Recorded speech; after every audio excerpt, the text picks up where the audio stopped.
हिंदी शिक्षा में आपका स्वागत है। आज का पाठ है कन्यादान। कन्यादान कवि ऋतुराज द्वारा रचित कविता है।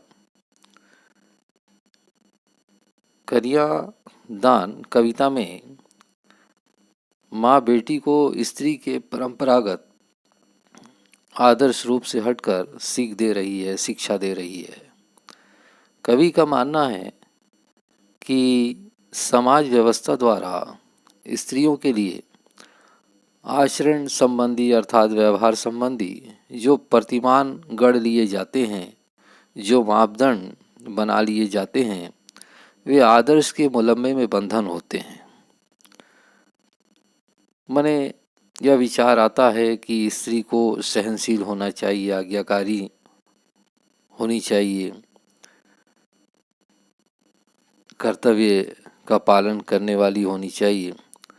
ऋतुराज का मानना है कि वास्तव में ये जो आदर्श के प्रतिमान गढ़ लिए जाते हैं, इसमें ही स्त्री की कमजोरी होती है, यही उसके लिए बंधन बन जाता है। कोमलता के गौरव में कमजोरी का उपहास छिपा रहता है। मने कोमलता ही को कमजोरी मान ली जाती है और स्त्री की कोमलता का मजाक उड़ाया जाता है। लड़की जैसा ना दिखाई देने में इसी आदर्शीकरण का प्रतिकार है, विरोध है। बेटी माँ के सबसे निकट और उसके सुख दुख की साथी होती है। इसी कारण उसे अंतिम पूंजी कहा गया है।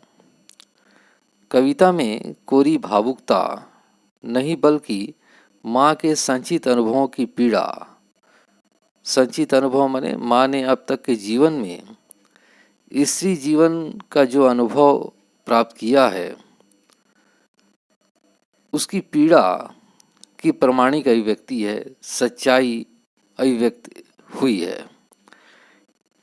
इस छोटी सी कविता में स्त्री जीवन के प्रति ऋतुराज जी की गहरी संवेदनशीलता अभिव्यक्त हुई है। मैंने कविता को पढ़ करके अनुभव होता है कि ऋतुराज के मन में स्त्रियों के सुख दुख को समझने की भावना विद्यमान है। कविता में चलते हैं। कन्यादान का अर्थ होता है कन्या का दान या कन्या के लिए दान।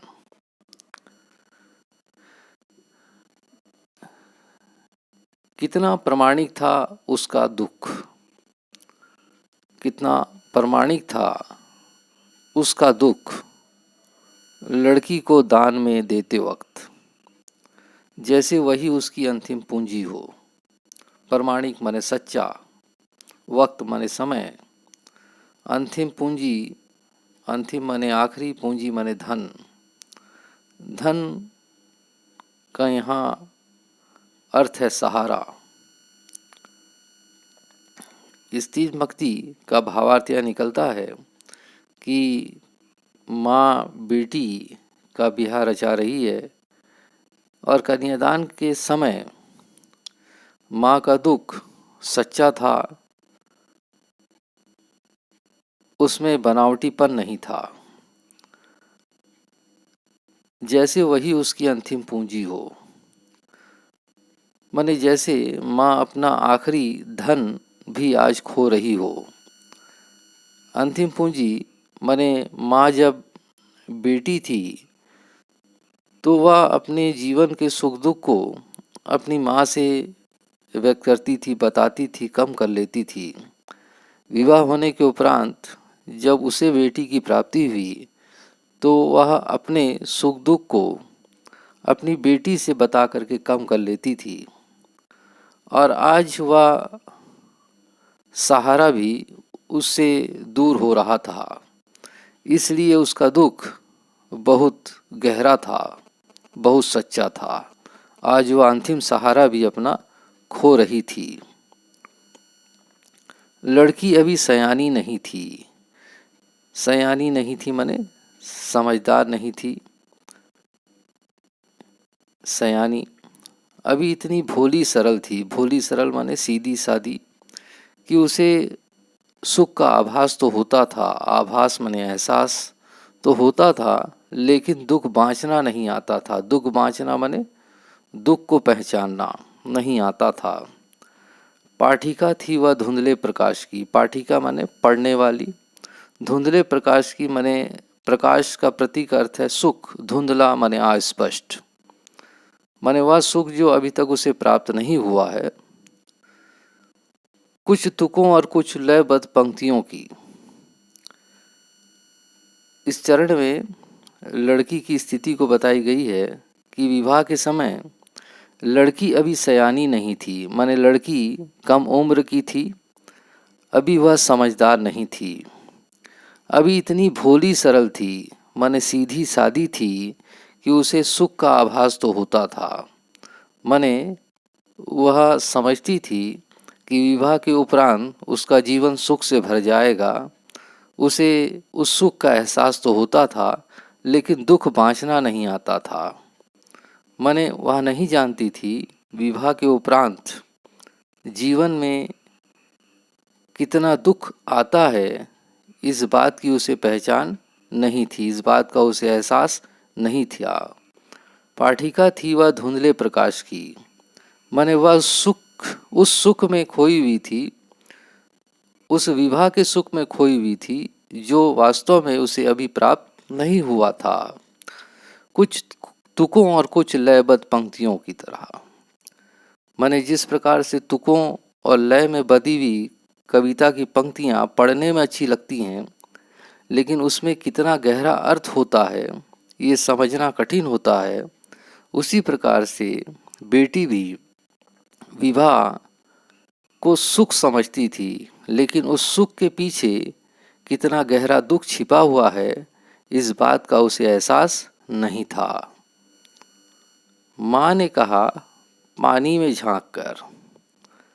पानी यहाँ पर दर्पण का अर्थ ले सकते, आईना, झांक कर अर्थात देख कर, अपने चेहरे पर मत रीझना, रीझना माने आकर्षित होना। आग रोटियां सेकने के लिए है, रोटियां सेकना माने घर परिवार के लिए रोटियां बनाना एक अर्थ है, दूसरा अर्थ है घर परिवार के लिए कार्य करना, घरेलू कामकाज करना, जलने के लिए नहीं। वस्त्र और आभूषण, वस्त्र माने कपड़े, आभूषण माने जेवर, शाब्दिक भ्रमों की तरह, शब्दों का भ्रम, भ्रमों की तरह, भ्रम माने धोखा, धोखों की तरह बंधन है स्त्री जीवन के। माने इस चरण में कन्यादान के समय माँ अपनी बेटी को सीख दे रही है। माँ कहती है, माँ ने कहा पानी में झांक कर, अपने चेहरे पर मत रीझना। माने विवाह होकर के जाएगी, लोग उनकी सुंदरता की प्रशंसा करेंगे, तारीफ करेंगे। तुम अपनी सुंदरता में मोहित मत होना और दर्पण के सामने ही मत बैठे रहना, अपने बनाव श्रृंगार में ही मत व्यस्त रहना। माने माँ को इस बात का अनुभव है कि बनाव श्रृंगार से समय और धन की बर्बादी होती है।